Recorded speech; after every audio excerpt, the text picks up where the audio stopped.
Good morning, everybody. Welcome. So, as she said, I'm the Senior Director or Chief of Emergency Services. My name is Bill Zito. A little bit about my background. I am retired military, had 23 years in the United States Army. I've worked as a Chief of Staff in the U.S. Congress for 3 members of Congress, focused on defense and homeland security policy. I've also worked at FEMA as a Deputy Chief of Staff and later as the Assistant Administrator for National Continuity Programs. I've worked at the state level here in Texas Division of Emergency Management.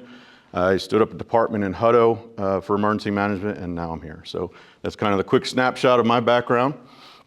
Let me switch here. Emergency services, essentially, we kind of do everything else but law enforcement and put what we call wet stuff on the red stuff, right? So fire department, right? But we do a little bit of everything else other than fire trucks and police force, right? But we support all of them in some way, shape, or form, or we provide a service to the community in some way, shape, or form in public safety. So under emergency services, my office, you have emergency communications, which is also known as 911 dispatch, right? We do dispatching we're a pretty unique organization, and you're gonna get a deep dive into all these, so I won't go too far and steal any thunder, but we're unique in that we dispatch for a bunch of law enforcement entities, right, to include the ISDs, or the school, all the school districts that have police departments, all the law enforcement in the county for the most part, all the fire in the county, and then all the medical, right? So we do a little bit of all of that stuff. So we're unique in that where you have cities like Cedar Park, Round Rock, they all do bits and pieces, but there's only a few other dispatching organizations. We do the preponderance of dispatching for this county. Emergency management, small office. Emergency management are the folks that think about big picture disasters, right? So when we talk about planning and mitigation and preparedness and resilience, we'll talk about that stuff when they get into the emergency management department or division. Fire marshal special operations, we have a fire marshal office. The special operations aspect of that is hazmat. So the county owns the county-wide hazardous materials team, but we do that in conjunction with some of the fire departments across, right? So each fire department that participates in that has some component of the team, whether that be county equipment to bring to a hazmat incident, or they provide a fire engine and crew, that kind of thing. So hazmat team's pretty robust across the county. There's 3 hazmat teams in what we call the 10-county region of CAPCOG, right, or Capital Area Consortium of Governments. And so we are part of the regional response right now for hazmat. The other 2 are Hays County and then Travis County, or the Austin Fire Department. Austin Fire Department is a Type 1 team, which is the highest level categorized by FEMA. We have a Type 2 team. And all that means is they have a gazillion-dollar spectrometer thing that we don't have. We have about everything else. So, and then, of course, we have emergency medical services. And that is our largest department, as you can imagine. We have quite a few ambulances and a lot of paramedics on that team as well. So these are the 4 divisions, I would call them, under the emergency services department. All right, staffing. So my front office, there's only a few of us, right? It's me, and I have 3, admin assistants, project manager, all that kind of thing. Emergency communications, as you'll notice, they have 65 currently, 87 authorized. I put this up here because this number right here, emergency communications, is a very tough career field to fill those positions with, right? So it's a very tough, demanding job. It is a tough academy to get through. Not everybody wants to do it. Not everybody can do it, right? As you can imagine, it's very stressful, and he'll get into that here in a little bit. But retention is difficult. There's competition for them all over the place, right? Because everybody needs them. Everybody's short on them. Getting them to stay for a career 20 years, very few people do that, very few. It's not a college degree type of thing, so it's not a profession people go to college for and then go into. And so we compete with a lot of the other services, police, fire, everybody else, to try to get folks in. The people that get into this are truly heroes, right? That is the first responder. They're the ones taking the call for everybody on their worst day. And so there's never a good time on that telephone, right? So, and then at the same time, they have the stress of not only that, but they have the stress of the safety of the law enforcement or the fire personnel that they're dispatching to a scene, right? And so they take that on their shoulders as well. And that can become chaotic for them, right? So a lot of stress. It's a very technical, very difficult thing to do. We're shorthanded, so they do a lot of overtime, and they just do a lot of hard work, right? So it's a tough job. It really is a tough job. And we're looking, and these guys are doing great in terms of trying to recruit and getting out in the public, and they do social media campaigns. And I mean, we average, almost 200 people now, like 180 people per academy as far as applicants go, and we usually net about 4 people out of that. So that's how difficult it is to get people. And as we bring those 4 in, we might have 2 or 3 leaving for whatever reason, spouse moves or they just burn out or whatever the case may be, right? But they're doing a great job for what they're doing. Again, I don't want to steal any thunder, but they're getting into accreditations where they're going to be the first in the state to even achieve it on the law enforcement side and some other things. So they're doing a lot of great work with what they have. Really proud of that department. Emergency management here, 5 people. It's not a very big department. We're trying to grow that. There's a lot of analysis out there that say a county of this size at this point should be closer to 10 people in that office. So like everybody else, we compete for budget, right? And it's always a balance of priorities in the county, but this really should be about 9 right now, and that's what we have. Fire marshal right now at 4. And we're authorized 7. This is another office that we're trying to grow. The fire marshal's office, and again, they'll get into the deep dive, but the fire marshal's office does all of the fire inspections on new buildings, like plan reviews and inspections on new construction in all the unincorporated area, or what we call ETJ, or whatever you want to call it, but essentially all the non-city areas, everything outside that belongs to the county.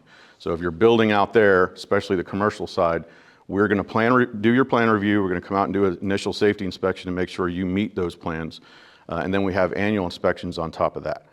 The other thing they're responsible for are arson investigations, right, and fire investigations. So whether it be, a fire just happened, it's an accident, or something just caught on fire from a lightning strike and burnt something down, we'll go out there and do that kind of investigation and determine what the cause was. A lot of that goes towards insurance and then just record keeping for us.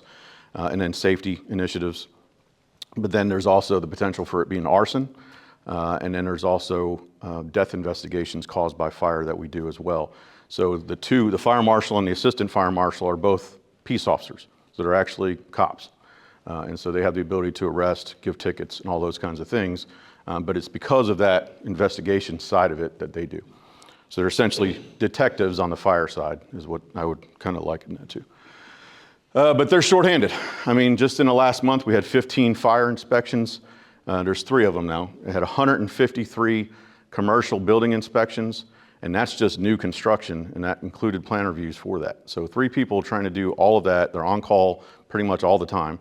And so we're trying to get some folks replaced in there, and then trying to, in this next budget cycle, beef them up just a little bit.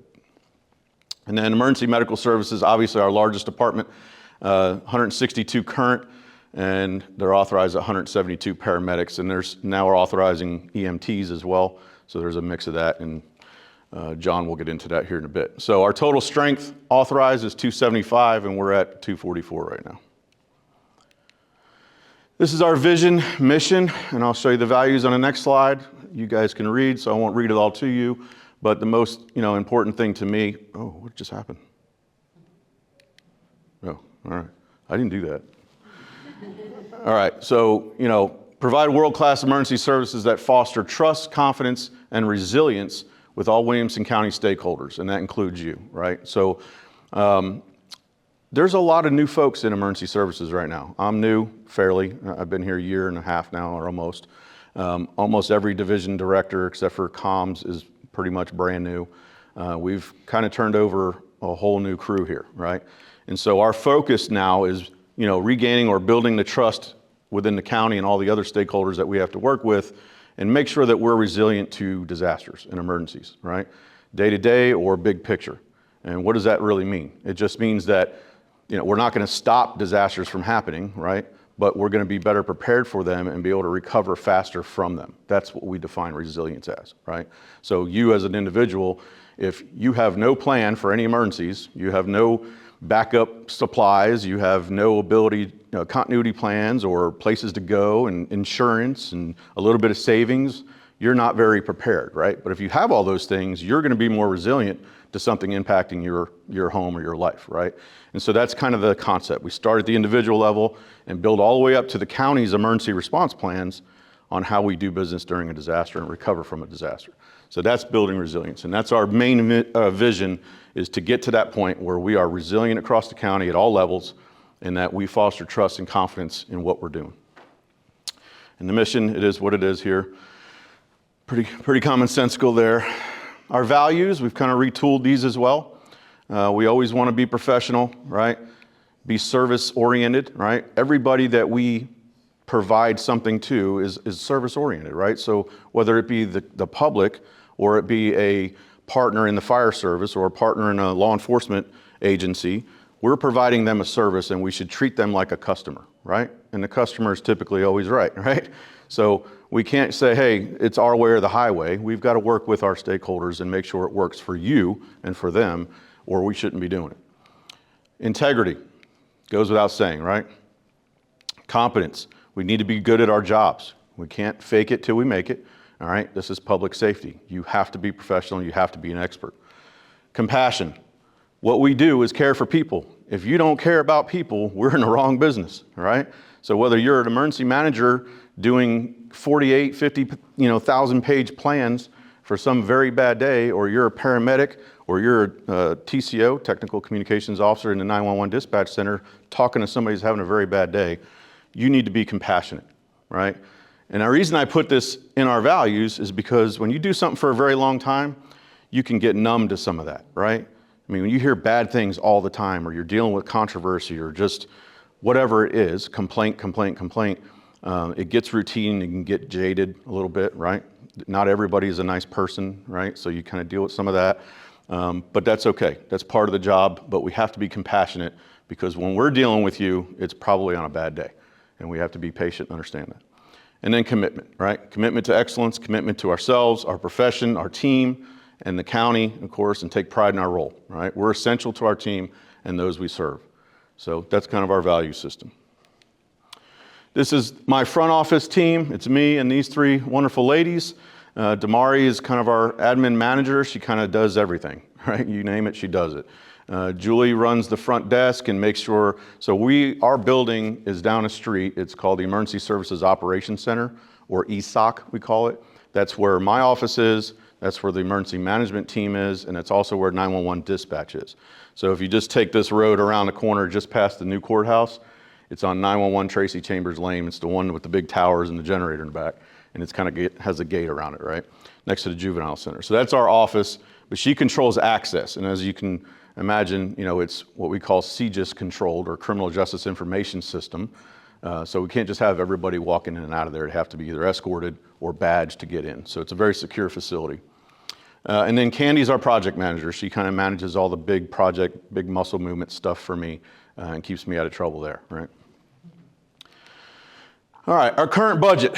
So the front office, because we roll up some of the project management stuff and a couple other things to support all the divisions. This is our total budget.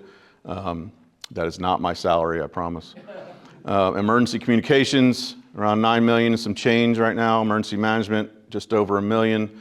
They have some pretty expensive equipment too, and some things out there that we do with, flood mitigation, alert and warning, and all kinds of stuff. So, fire marshal, their equipment as well. They have to have fire safety and different things, hazmat. And then emergency medical services, obviously our biggest piece, $32 million. Ambulances are very, very expensive. They're also very hard to get, which I'm sure John's going to tell you. And then, we have quite a few personnel in there too, right? So the payrolls and all the other stuff that go with that. So that's our total budget, being around 42 million right now, and slowly rising. Not fast enough for me, but that's how it is, right? All right, emergency services chief and staff's role. This is kind of what we do, right? So executive leadership and management, strategic guidance, budgetary oversight, and then stakeholder relations, right? So I get to do a lot of that political stuff too, right? And my boss is the entire commissioner's court, right? So I have 5 of them. And so keeping them abreast of what's going on, of course, working with them to get resources for the entire department, and then of all the fire chiefs, all the police chiefs, all the ISD superintendents, mayors, those are the folks that I go talk to make sure that we're providing the services we should to them, their needs are being met, and that we're working together. It's a two-way street, right? So I'm that guy, right? And then stakeholder relations also includes the public, right? So we want to do that too, right? And that's what we're doing right now. Initiatives and programs. So one of the things I noticed when I came on board was leadership. We weren't putting as much into that leadership development as much as we could have. I thought we were lacking there. In other words, and I'm sure many of you have been in this position where you get promoted into a position and nobody really trained you or gave you the tools to be into that position and be effective. It takes you a year or so to get there, right? Well, we always want to try to train you with some skill sets to get there, right?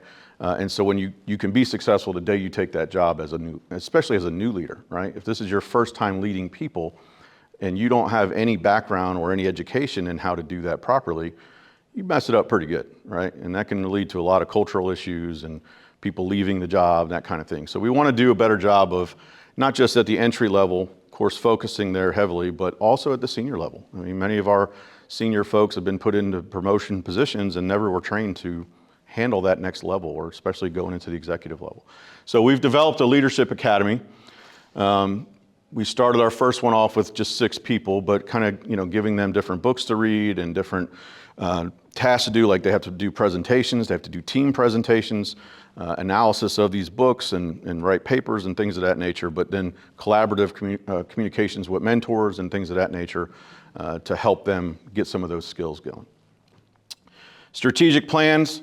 This is, something that I'm pushing for hard. It's important to have a strategic plan. Obviously, the county has one, but every division needs to have one that complements or nests with that county strategic plan, right? And this gives us better ability to project and forecast budgetary needs, growth of the organizations, different ways of getting at what we're doing, whether it be planning an OEM or how we're conducting emergency medical response or what we're doing in dispatch. All these kinds of things, strategic plans help us kind of get there and have that vision, right? And it's really just a way of sitting down and brainstorming and thinking about where we want to be in 5-10 years and how are we going to get there. So it's just a guide. Exercise and training. This is something that I'm pushing hard for, especially now, but going into next year. I'm going to call next year the year of exercises. We've hosted a lot of training. So emergency management will host trainings in this building right here for specific emergency management or emergency response type classes. And we'll get a handful from the county, and then we'll get a bunch from other counties across the state come and show up to that, right? And that's great. It gives you baseline education on certain principles and doctrine, but you have to exercise, right? You have to exercise that knowledge or it goes away, right? And so practice what you preach and practice or train as you fight, as we say. So exercises and training countywide.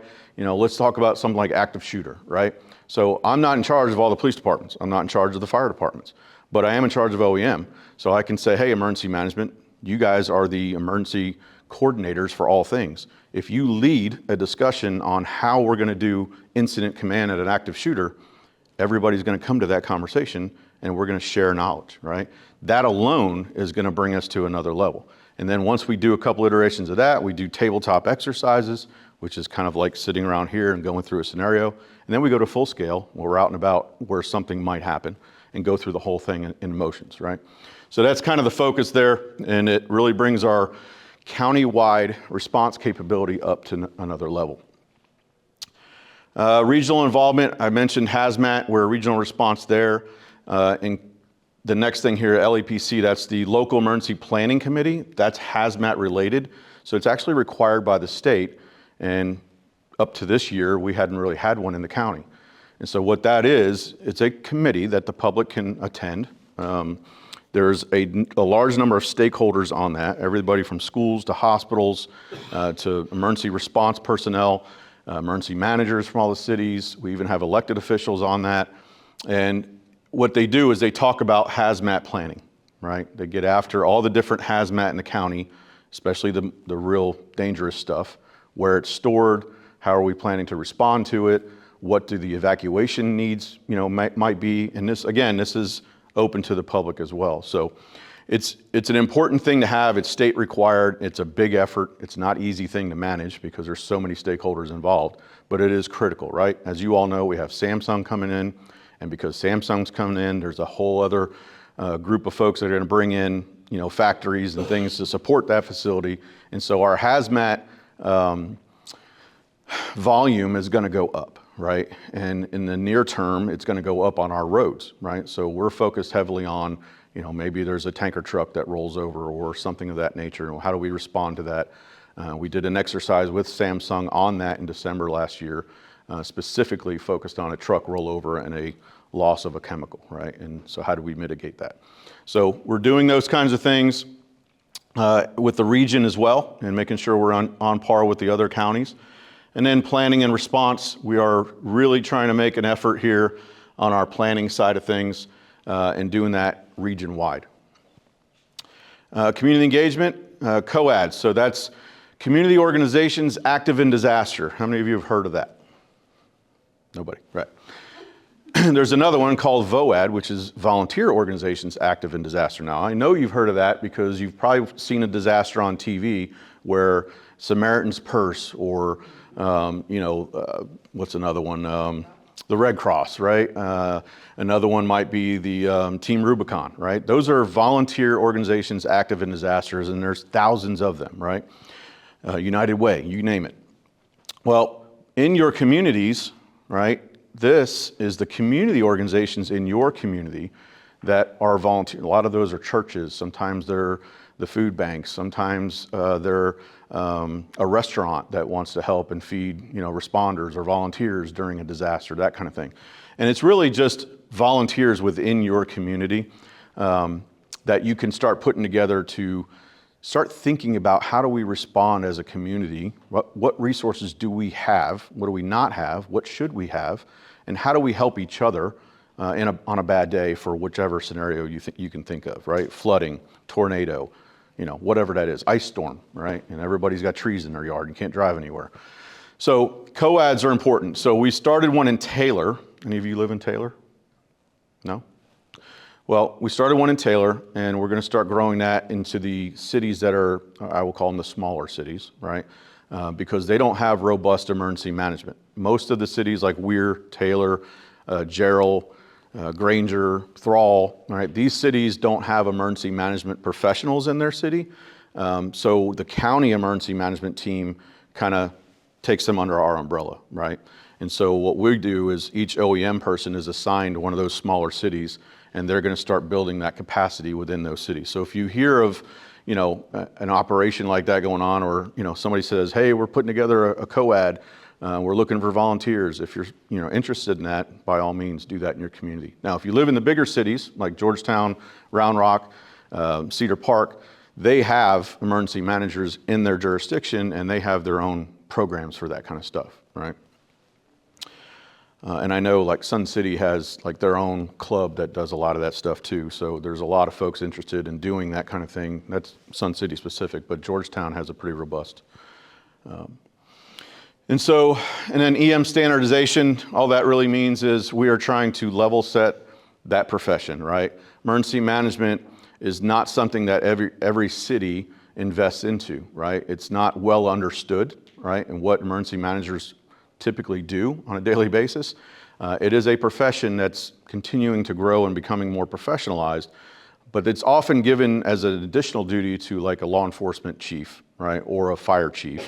But the reality is emergency management strength is all the before the bang, I call it, right? All the stuff you do before something bad happens to make sure we're more prepared and more resilient.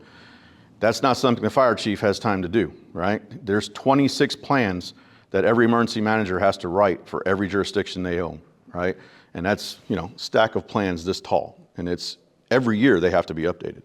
There's mitigation plans. There's all kinds of stuff required by the state and the federal government when you have a recognized emergency management program like we do in the county and some of the bigger cities do.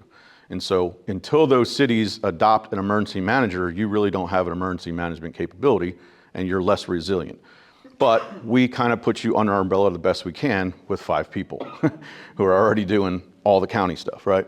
So we're trying to level set that as cities bring on emergency managers, trying to all kind of be the same, in terms of how we do planning. We do it together, we talk, we communicate, and they're doing a great job at that. So we're kind of bringing everybody up here rather than we got some here and some up here, and it's just not the right answer, right? And then a backup center. So the 911 dispatch, the county just bought a building from TxDOT a couple months ago, and it's going to be a while before we have it all figured out, but we're going to be able to have a backup 911 center in case for some bad reason this one gets taken out. They'll be able to just flip the lights on in that one and move and go right at it. So that's a continuity effort, and that's a good thing. All right, so you can follow us on LinkedIn, and Connie and her team keep all the cool pictures out there and post all the good information. Of course, our websites have who we are and how to contact us. So there's social media, and we put this up here. If you're not, who signed up for Warren Central Texas? Anybody know what that is? Yeah, everybody should be signed up for that. All right, last night I got about 10 alerts on thunderstorms. So if you want to be alerted during a bad time or before a bad thing happens, which you should, this is our alert and warning system for the CapCog region. It's called Warren Central Texas. So go to this website and sign up. It's really a good thing. And I think that's it for me, Connie. Any questions? No questions of me? Yes, ma'am. Are the career opportunities in any of these disciplines offered or communicated to junior high or high school students? Yes. So they'll have job fairs and those career days and that kind of thing, and our dispatchers will get out there, EMS will get out there. OEM's a little tougher. That's not something that typically folks come straight out of. Either go into a career or a professional degree program in a college for that, or you've spent a lifetime doing it. But I will say that Texas is leading the way with emergency management in that they are starting their own academy, or have started their own academy. So it's an 8-month academy. You don't have to be a college graduate. You can just be anybody interested. Sign up for the academy. If you get chosen to go, you're in a uniform the whole time. It's down at UT San Antonio, A&M San Antonio. That's where the campus is that they do this on. But 8 months, you come out as a advanced emergency management certificate holder, and then you also become EMT certified. So you're an EMT-B, you're basic, which is a really cool thing. So they're the only state division of emergency management that's actually putting on their own academy now to start producing, from the ground up emergency managers, which is a fantastic thing. And we actually leverage that academy to go recruit. So if we have an opening, we'll go interview with classes, kids that are about to, or people that are about to graduate, and see what, if they're interested in that kind of thing. But yeah, all the rest of them, and the fire marshal's office is the other one that's not a recruiting from high school kind of thing, right? These are fire professionals that have been in the discipline for a long time, and this is more of a second career or a different part of their career that they're doing. So, yes, ma'am. Do you see any way for AI to help in some of these, the 911 dispatch where the live person takes the call and then, somehow AI takes over and notifies whichever department to send out the truck or whatever? Sure. I mean, there's no doubt. I mean, right now I have no idea what that looks like, and it scares me. But if we were to sit here and deny that AI is not going to have a play in every single thing we do going forward, then we're wrong, right? There's just no way we're going to be able to avoid it. The scary parts of it is how do we control it, right? But yes, I think all of our technology at some point is going to be able to do that for us. Hopefully it doesn't get rid of our dispatchers. I don't think it'll ever do that, right? But yeah, it'll probably generate, queues for dispatchers and, what's the best dispatch agency, that kind of thing, so it's not so manual. But yeah, and I'm sure EMS can talk about how AI is going to help them with, their responses and technology as well. So, anything else? Yes, ma'am. Would you please remind me what the initials VOAD and COAD stand for? So COAD is Community Organizations Active in Disaster, and VOAD is Volunteer Organizations Active in Disaster. And those are those, the ones you typically think of, right? Red Cross and Salvation Army, Texas Baptist Men, there's a whole bunch of them. Anything else? And the other thing on the previous slide, you had the two links to, WarrenCentralTexas.org.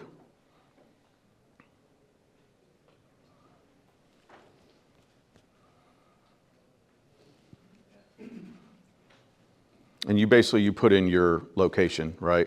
And it will only alert you if it's something impacting your location. Now, you may be in Florida at the beach, and we get a storm here in Georgetown, and you get notified, but at least you'll know, right? how narrow is that location?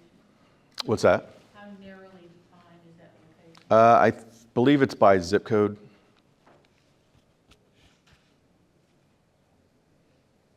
Anything else? I think I'm about to get the yank here. Yeah, there, Bill. Thank